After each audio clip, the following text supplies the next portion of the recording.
Assalamualaikum warahmatullahi wabarakatuh. Saya Yudi Pramuko, tukang donat dari Parung Ijo, tertua di semesta. Hidup itu kadang di atas, ya. Hidup itu kadang di dinding, hidup itu kadang di ghosting. Emang boleh hidup selucu itu? Menyala Indonesiaku. Gimana kabar KKN? KKN itu korupsi, nepotisme, marak di mana-mana. Nepotisme, ya, korupsi, ya ada yang 300 triliun, ada yang 100, apa itu yang diantam tuh 100 ton emas, coba itu. Terus korupsi di Jiwasraya, korupsi di Asabri, terus itu 5,2 juta ton nikel bisa lolos dari bandara, dari mana, dari pelabuhan. Konon itu melibatkan, menurut Faisal Basri ya, melibatkan menteri senior dan wali kota di daerah Sumatera sana, ya kan? Coba, nggak bisa apa-apa itu KPK ya. Coba. Terus sekarang dinasti politik di daerah-daerah tentu sekarang bentar lagi pilkada ya. Ada yang bupati itu nanti nyalonkan istrinya bupati. Ya, jadi kemudian penguasaan ekonomi, sumber-sumber politik dan ekonomi itu nanti melibatkan orang-orang kaya, orang-orang yang terikat keluarga di situ ya. Ada jadi bupati, kakaknya, nanti adiknya jadi bupati. Jadi itu nepotisme. Jadi dinasti politik itu rata nanti lama-lama di daerah. Kenapa? Seolah-olah dilegitimasi ya, disahkan oleh yang atas juga begitu sih. Angkat, dorong anaknya, dorong mantunya, ya kan? Lucu juga Indonesia, emang hidup harus lucu itu. Rakyat kerjaan susah loh, ya kan? Kemarin kita tanya teman-teman saya gimana, waduh penjualan melehoi, kata tukang citul ya, citul aci tulang tuh yang 3.000, ada juga yang 1.000 bihun, melehoi katanya. Itu udah jam 2 tuh, jam 3 penjualannya sepi benar. Terus ada lagi, gimana Bu, bakso dijual di rumah? Aduh Pak, sepi Pak, udah lama, 2 bulan habis lebaran, biasanya mau rame katanya. Kalau tahun kemarin sepi. Maksudnya sepi apa? Ya itu dapat duit nggak bisa belanja lagi gitu. Terus ke tukang itu material yang dekat sini nih, di komplek Gria Branwir, gimana kok? Waduh, ini supplier juga ngeluh katanya. Supplier itu yang ngirimin barang ke mana, ke material tuh. Kata supplier tuh nggak ada yang request, nggak ada pesanan. Mulai kapan? Ini sebelum pemilu katanya, sebelum pemilu. Jadi udah 4 bulan ya.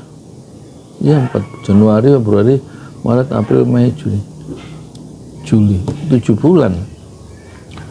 Jadi pengangguran, kemarin saya dapat informasi tuh,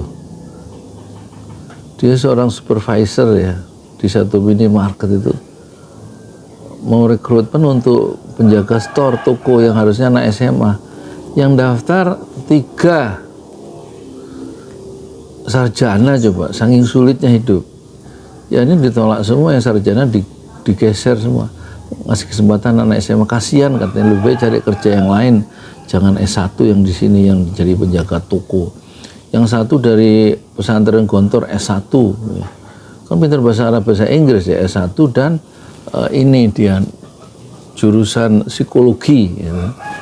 Pondok pesantren Gontor. Yang kedua dari, ini terpaksa saya nyebut ya, terus ada lagi S1 jurusan pertambangan, terus satu lagi S1 jurusan hukum tuh, daftar ya diwawancara sama supervisornya, dan supervisornya datang ke sini kemarin ngobrol sama saya.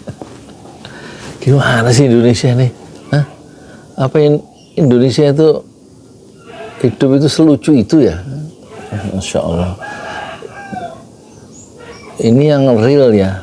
Pedagang-pedagang kawan-kawan saya di sini semuanya pada mengeluh, artinya penjualan tuh kayaknya duit itu pada kemana. Terus ada yang punya, orang Tasik ini punya apa namanya?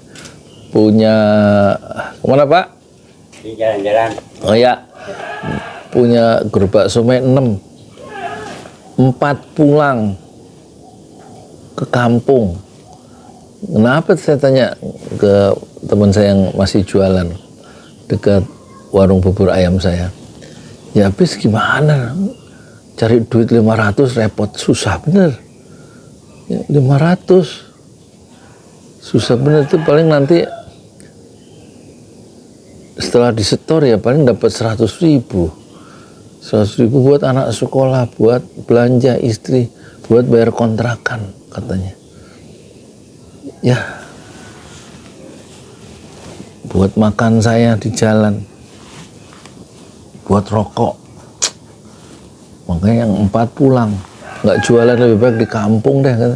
Di kampung tahuan makan ya seadanya, ada kebun, ada ya kan, ada yang bisa dimakan gitu di kampung. Dibanding di sini jualan somai nggak laku, keliling seharian, keliling desa. 4 pulang. Dan inilah warisan ya dari pemerintahan yang sekarang.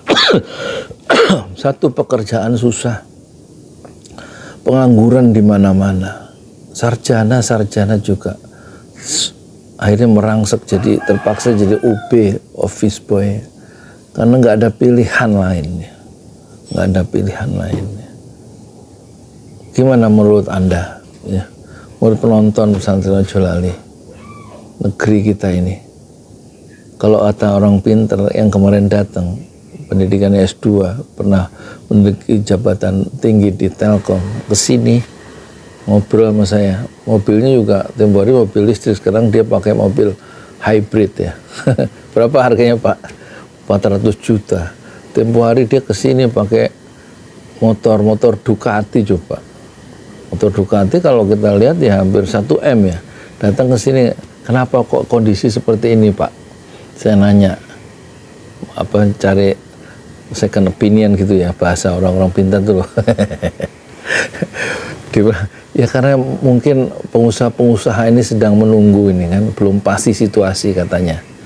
Menunggu, nggak ngambil keputusan dulu. Jangan-jangan kalau dia melakukan investasi sekarang, terus Oktober ganti presiden baru, kebijakannya berubah dan dia dirugikan. Lebih baik nunggu nanti presiden baru dan lihat arah kebijakan presiden baru itu bagaimana. Jadi sekarang mereka menunggu sejak kapan? Sejak sebelum pemilu, siapa itu? Januari, Februari, Maret, April, Mei, Juni, Juli, Agustus, September, Oktober tuh. Mereka menunggu selama 10 bulan paling tidak itu. Itu kata orang pinter ya. Tapi masyarakat kan nggak perlu penjelasan orang pinter. Pokoknya duit kenapa susah, kayak kering gitu ya. Bisa dijelaskan sama Faisal Basri sama. Tapi kan orang-orang kecil tuh mendapati harga naik, duit susah, nggak ada yang nolong. Ya kan, saya hanya bisa bilang kemarin ada tukang kambing kesini, siapapun presidennya, termasuk siapapun kepala desanya, kalau kita nggak ngarit mah katanya, nggak nyari rumput, nggak dagang, nggak dapat duit. Jadi siapapun presidennya, ya rakyat mah harus nolong dirinya sendiri. Gimana menurut penontonnya?